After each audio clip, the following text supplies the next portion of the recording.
একটু একটু করে কতটুকু আমরা মানুষকে স্বস্তি দিতে পারি, আসুন আমরা কম্পিটিশন করি সেই পরিকল্পনাগুলো গ্রহণ করার জন্য। এবং শুধু গ্রহণ না, দেশের জনগণ যাদেরকে সুযোগ দিবে তারা যেন একটু একটু করে সেই পরিকল্পনাগুলো বাস্তবায়িত করতে পারে।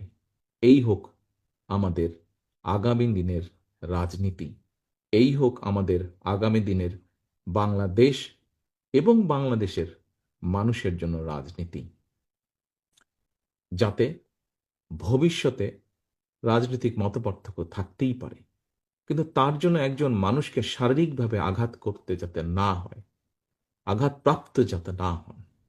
এটাই হোক আমাদের বাংলাদেশের আগামী দিনের রাজনীতি। প্রিয় উপস্থিতিবৃন্দ, প্রিয় সাংবাদিক ভাইরা, আপনাদের মাধ্যমে আমি সারা বাংলাদেশে আমার দলের যত নেতাকর্মী আছে, সারা বাংলাদেশের যত গণতান্ত্রিক মানুষ আছেন, সবার কাছে আমার এই কথাগুলো পৌঁছে দিতে চাই। পরিশেষে এবং আসুন আগামী দিনে আমরা বাংলাদেশের মানুষের, যেহেতু এখানে আমরা প্রায় প্রত্যেকটা মানুষ বাংলাদেশ জাতীয়তাবাদী দলের রাজনীতির সাথে জড়িত, প্রতিটা মানুষ আমরা যাতে নিজেদেরকে বাংলাদেশের মানুষের কল্যাণে, দেশের ভালোর জন্য নিয়োজিত করতে পারি আল্লাহর কাছে, সেই রহমত চেয়ে আমার বক্তব্য শেষ করছি। আল্লাহ হাফেজ। বাংলাদেশ জিন্দাবাদ। বাংলাদেশ জাতীয়তাবাদী দল জিন্দাবাদ। গণভোটের চেয়ে মনে হয় আলুর ন্যায্য মূল্য পাওয়াটা অনেক বেশি গুরুত্বপূর্ণ। দেশে এবার 1 কোটি, খুব সম্ভবত 1,15,00,000 টন আলু উৎপাদন হয়েছে। আলু উৎপাদন করে কৃষকরা, খুব সম্ভবত আলু কৃষকরা বিপাকে পড়ে গিয়েছেন আলুর এই উৎপাদনের কারণে। প্রতি কেজি আলুর পেছনে খুব সম্ভবত খরচ পড়ছে প্রায় 25 থেকে 27 টাকার মতন। অথচ আলু চাষিরা কিন্তু এখনো অর্ধেক দামেও উৎপাদিত আলু বাজারে বিক্রি সম্ভবত করতে ওনারা পারছেন না।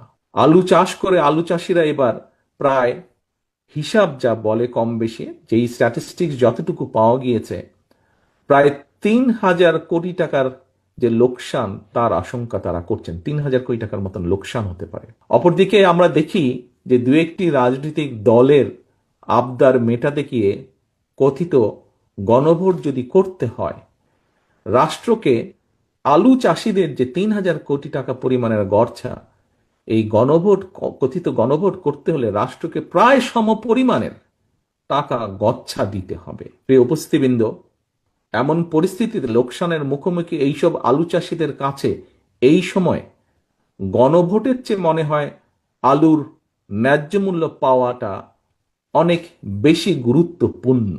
জনগণই হচ্ছে বিএনপির সকল রাজনৈতিক ক্ষমতার উৎস।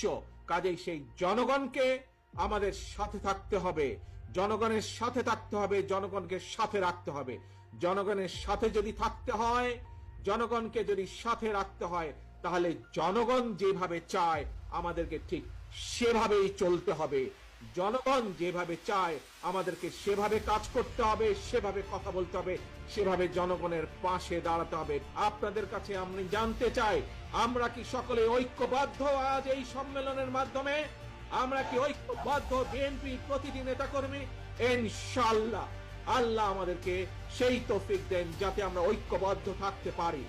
আমাদের আরেকটি ইম্পর্টেন্ট কথা, জরুরি কথা কি সেটি হচ্ছে আমাদের সবচেয়ে লক্ষ্য, সবার আগে বাংলাদেশ।